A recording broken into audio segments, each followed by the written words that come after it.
Welcome back. This is Sansad TV, and we're here to talk to some very special policy makers on the day when the interim budget was presented. And we now have with us Dr. Krishnamurthy Subramanian, who's the Executive Director at the International Monetary Fund and also former Chief Economic Advisor, of course, to the Government of India. Dr. Subramanian, thank you so much for being with us right now. If you could just position what is happening in India, the growth story in India, that 7% growth, the interim budget and the expectations that arise from it in a global context. When you're looking at this from the IMF's point of view, what do you make of what's happening in India? First of all, thanks a lot, Vikram. If you look at the global economy, in a scenario where the global economy is struggling to grow at 2.5%, India growing at 7% plus consistently over the last few years. And if you would recall, even when in the heart of the pandemic in August, September of 2020, I had actually predicted that India will emerge of the pandemic growing at 7% plus. It gives me enormous satisfaction that that has indeed happened. I think all my colleagues in the fund, board colleagues, they all clearly see that India is now the bellwether for growth in the global economy, and I think in the coming year as well, growth at 7% will happen, and I think in the next few years certainly. Now, I look at this budget. If I were asked to restrict myself to just three words, I would say it's judicious, it is non-populist, and it is visionary. It's judicious on the fiscal front. It is non-populist because it just, there's no big bang populist measure, repeats the, many of the good steps that have been taken in the past, and it is visionary in terms of some of the steps that have been laid for future growth. I'll talk about three primarily. For me, the 1 lakh crore increase or the provision of 1 lakh crore 50-year zero interest loans for innovation and research. And I think that is very important because you would recall in the 2020-21 economic survey, we'd actually done a chapter on innovation when India had broken into the top 50 innovative economies in the world. I'm sure you would agree that if India has to be in the top 3 economies, then we have to be at least in the top 10 innovative countries in the world, and for that this particular measure will definitely provide momentum. Second, if you look at the capital expenditure, that's been increased by 11.1% from a large base of 10 lakh crore. This is actually it translates into 1 lakh 11,000 crore. That's a large increase. I would of course preferred it to be increased even more, maybe 20%, and hopefully that might get done in the full budget. The third step, which is why I think about this as a visionary budget, is the incentive that's been provided to states for them to double down on the capital expenditure. And you would recall, Vikram, in the last year's budget, there was a provision of 1.3 lakh crore of zero interest loans to states for capital expenditure. That has been picked up very well, with states now spending 98,000 crore of that provision of 1.3 lakh crores, and thereby growing their capital spending by 47% this year. Looking at that, the success of that particular incentive, the government has now allocated another 75,000 crore and also has also decided to provide interest-free loans for tourism. So when you put all of this together, I think the growth path has been laid out. There's one more measure. I actually haven't been able to gather the details, and therefore I'm not able to assess, how important it is. But if you look at the solar panels, the measure that has been announced, I think that can potentially be quite important. But without the details, I think it's very hard to opine at this point in time. But that could potentially be very, important as well. So in sum, given the growth that has been happening in the global context, this budget actually lays out the vision for India to go ahead. It's a judicious budget, on the fiscal side, clearly, and it's also a non-populist budget.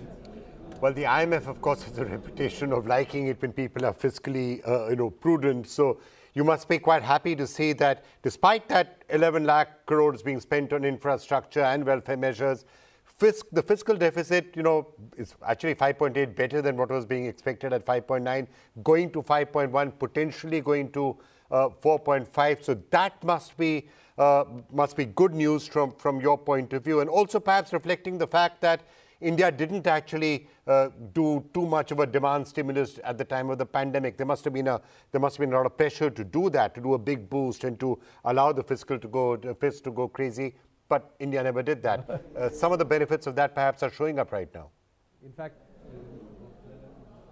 yeah, I remember that, I was in the thick of the action at that time during COVID, and India resisted pressures, including from the, at that time the advice from the fund had been for more spending, and but India actually chose a sui generis path where we had mixed supply side measures with very carefully targeted demand side measures that maximize the bang for the buck, and that is what is delivering the kind of growth performance with strong macroeconomic fundamentals right now. On the fiscal math, I think I would add that this has been a case, even when I was in government, there was this theme of actually on the fiscal side, under promise and over deliver by being conservative in the assumptions therein. I think if we look at this year's, the number that's been announced at 5.8%, it's clearly an improvement compared to the 5.9% that was budgeted. But I think the actual numbers could be better than this, because the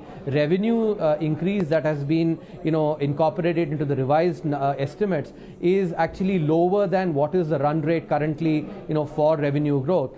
Even for the next year, 5.1%, that is on an assumption of 10.5% for the nominal growth and a tax revenue growth of 11.9%, which assumes a tax buoyancy of about 1.1. I think that is extremely conservative. I would say, looking forward, I would think that 7% inflation, a 4% deflator, which translates into about 11.3% in nominal growth, and a tax buoyancy of 1.2 is very conservative. I say that because if you look at the last 10 years, and I've looked at these numbers, I've actually estimated the tax buoyancy ratio, it's hovering about 1.5 to 1.6. So 1.2 is also quite conservative in that context.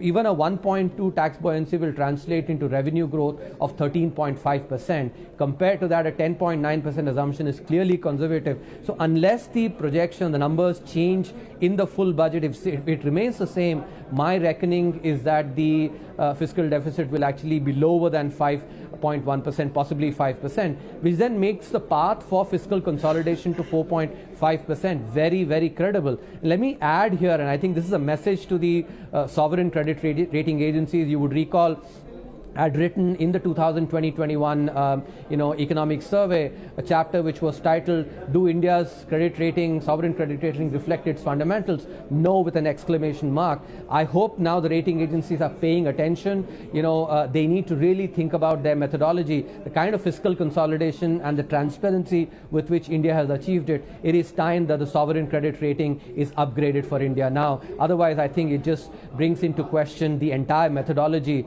that the sovereign rating agencies have. I think it is incredibly flawed. I know that those are really interesting points that you make. Interest payments are, of course, higher than what we are spending on infrastructure. But the question of buoyancy, the question of continued growth, right? That's what really underpins all of this. And that might mean that India's got to go on pressing on the accelerator, going on taking reform measures, because as your economy becomes larger, it's one thing to grow at 6-7% when you're a $1 trillion or a $2 trillion economy. When you become 4 trillion, 5 trillion, 7 trillion, it's tougher to keep growing at 6 to 7%. The impact is, of course, a lot more. You'll see the signs of that prosperity everywhere, but it becomes tougher. How confident are you that this can be maintained? 6-7% growth for another 8 years, 10 years, 15 years, who knows?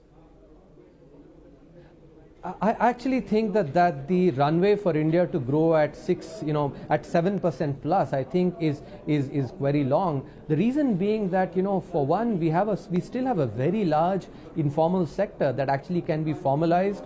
There's significant productivity improvements that can still be achieved. There's manufacturing growth that is possible. I've actually believed that, in previous regimes, it's the absence of good policy on manufacturing that has hobbled the manufacturing sector. sector.